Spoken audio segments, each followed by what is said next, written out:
Is this America's racial reckoning?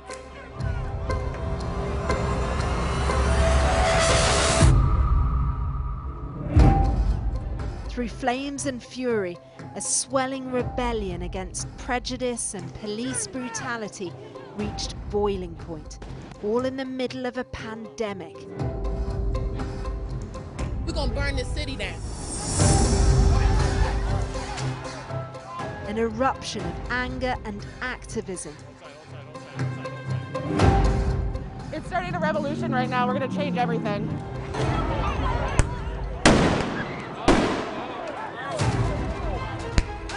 Look at America! They're killing us!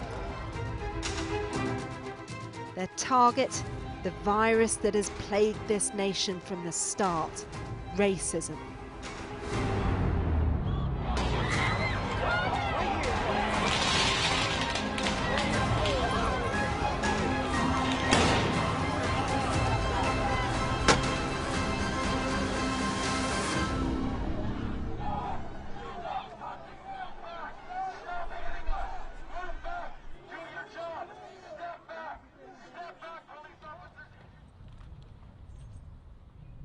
Washington, the seat of American liberty, became a fortress.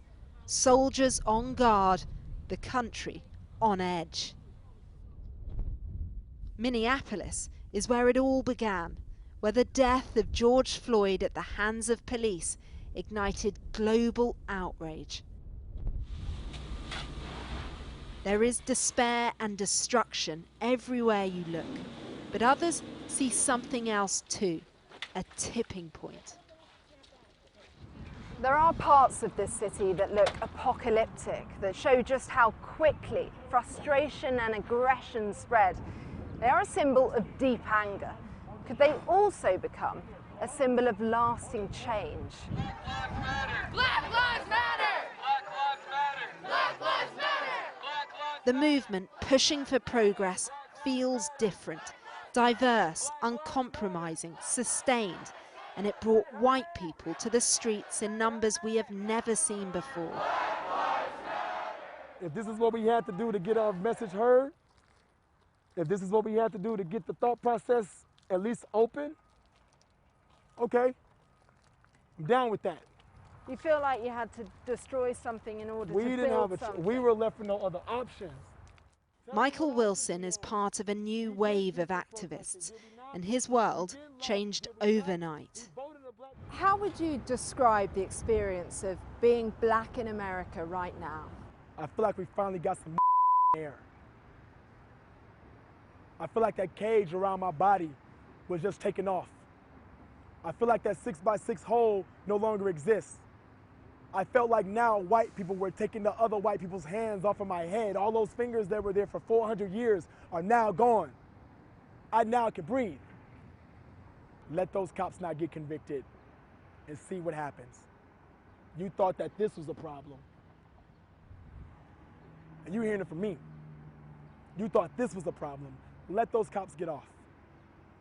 Mark my words.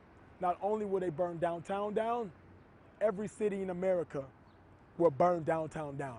How would you describe the difference between what you're doing, your activism, compared to what we saw in the 60s with the civil rights movement? Everything is exactly the same except for one thing. One.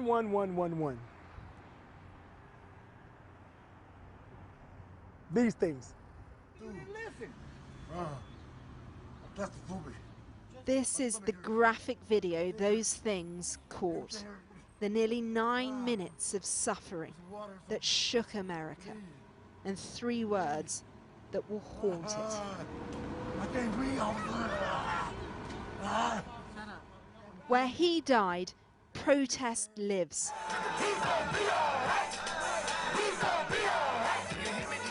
A place of energy and searing eulogies. What happened to Floyd happens every day in this country, in education, in health services, and in every area of American life. It's time for us to stand up in George's name and say, get your knee off our necks.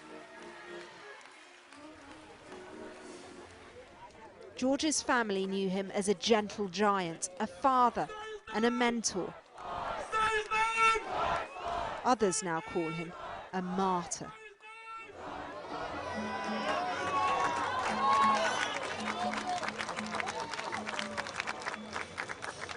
The love. I see so much love out here. My brother was a love man, and I love that. I thank y'all for everything that y'all been doing. But just remember, please protest peacefully. One nation. One love. One nation. Icons of another era make their own pilgrimage here, feeling the winds of history afoot. Since nobody has a right to violate the sanctity of our marches. George Floyd. George Floyd. George Floyd. Does today feel different? Oh, it feels a lot different. It feels like a burden has been lifted off the community. It feels a lot better. It feels like we've gotten some kind of closure to a whole lot of things that were happening in the past. You know, because this brings us back to the 1960s era.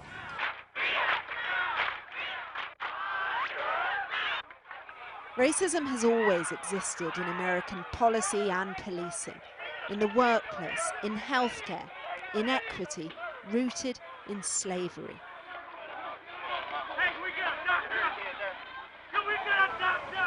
Some big democratic cities are in a reflective, reactive mood, but policing and perspective is a very local thing in the US, and in heavily white suburbs like Prior Lake, you can hear the tension that creates. I don't think there's any white privilege. I worked my ass off to be where I am. From my perspective, most of my friends, I've got a lot of friends that are black, and they're successful. They've never had a problem. Other than, I can see the profiling because it happens. You know, it's just the way it is. Does it need to stop? Profiling, you'll never stop profiling. That'll never stop. There's no way to stop it. It's just a human nature. There are subtle shifts here, though, some haven't seen before. Do you think conversations are changing here? Yeah, I do. I had people ask me questions that have never asked the questions before, so I think what sometimes is stigma to not talk about, or no one realizes it's something, or scared to ask the questions. Just being white is a privilege. You don't have to worry about if you're going to get stopped and pulled over and what's going to happen. You don't have to worry about if you're going to be treated equally for a job. You don't have to worry about if they're going to hire you because of the color of your skin. You don't have to, think about how you talk or what you say or how that comes across to someone. Leslie has been on the other side and living in the epicenter of this story. She's finally ready to talk about it. This has been hard, and I'm not being quiet anymore. That's the biggest thing, is you fear saying anything because you don't want to be the angry black woman or the fiery Latina or the, whatever, name the stereotype, and it's just, so you don't let yourself have any emotions, and that's a lot to weigh on yourself. Other things where I had a teacher who would call us, they're supposed to say children of color, but they called us colored children, and would separate us in separate groups between the colored children and the white children to make it even. And I was 7, so I didn't quite understand, but I knew it was wrong. It messes with your soul, because then you start to question all the time, is it me? Or is it just the way they see me? If watching George's life leave his body in a way that it did, and watching 4 police officers stand over him and exert power over him in a way that he couldn't respond, if that, it's just one inch closer to checking our white privilege, checking the assumptions that we've had, checking the things that we say, then hopefully it's not in vain. In just 2 weeks, 11 cities have banned the police from using the controversial chokehold method to detain suspects. Minneapolis City Council voted to disband the police force.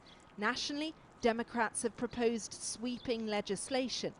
That lengthy, raw video helped bring relatively quick prosecutions. Justice will likely be slow, but public pressure may be here to stay. What happened here was about more than the suffering of just one man. It exposed a collective trauma, and it also gave African Americans powerful proof of what they have always known, but others have been unable or unwilling to accept.